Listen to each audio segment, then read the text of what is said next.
Hey, I'm Dan Persons. You want to know what's going on in genre? Here's what's going on in genre. Well, the mind reels and the universe trembles. Richard Matheson is dead. The legendary author and screenwriter got his start in the golden age of 1950s science fiction film and TV and just kept going. And if you want to know how important he was, you can find out merely by watching any science fiction film made ever.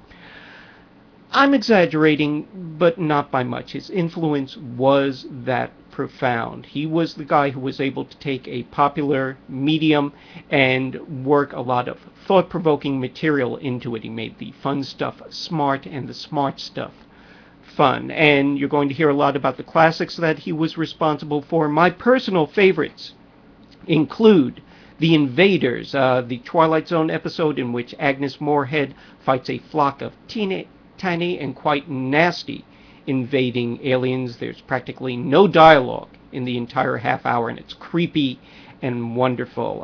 The Enemy Within, the first season Star Trek episode in which the transporter goes bluey and Captain Kirk gets split into good Kirk and evil Kirk, twice the Shatner, twice the fun.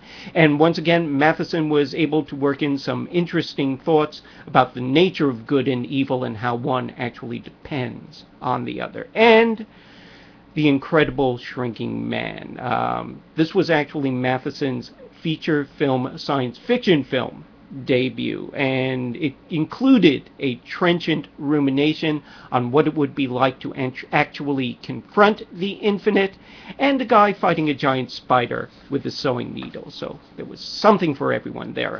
Richard Matheson passed away on Sunday, June 23rd, of natural causes, mercifully. He was 87 years old.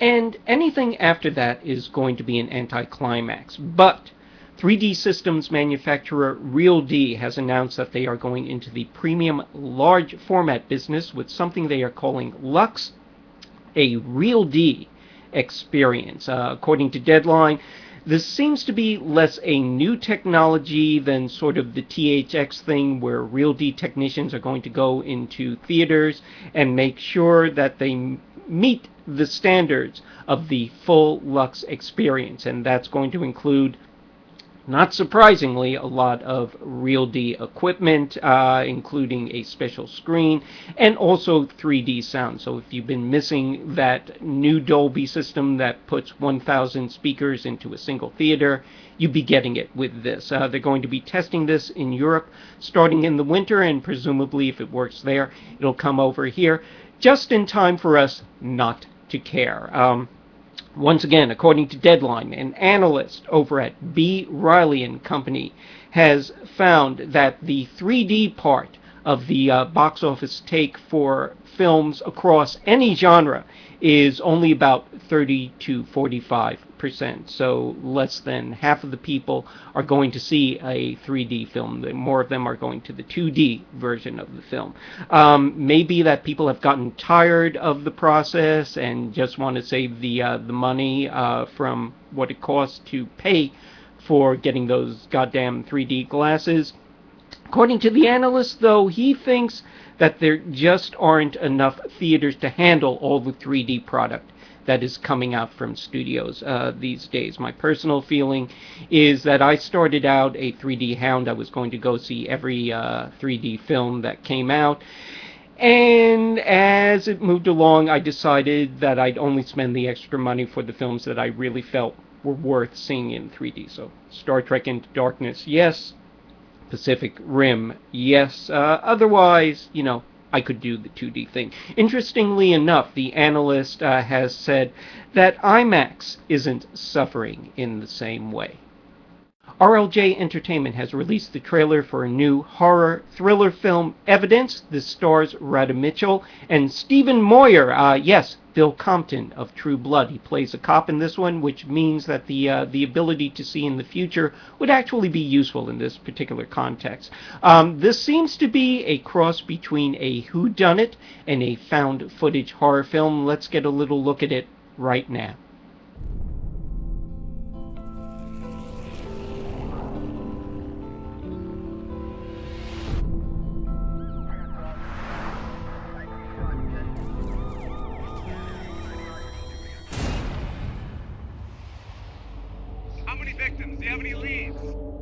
still processing the crime scene. When we have that information, I'll let you know.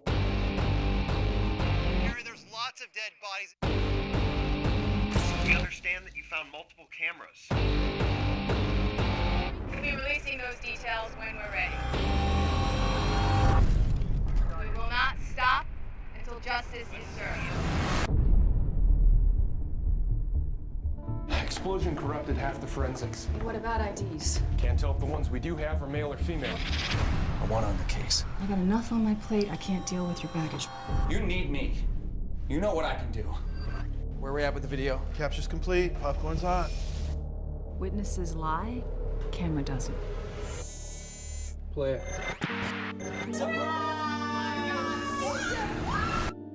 Well, a luxury vehicle. What's with the camera? Oh, I'm a director. Get that damn thing out of my face. Sit down.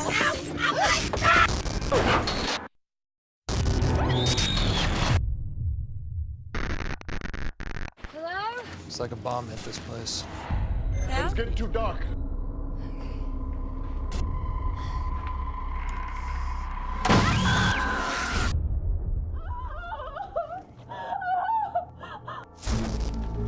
I see something. Looks like a knife.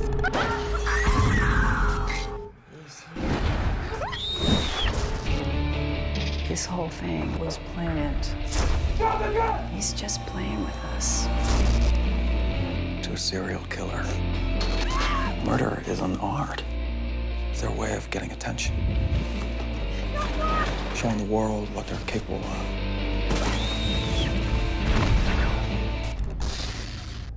And they never stop.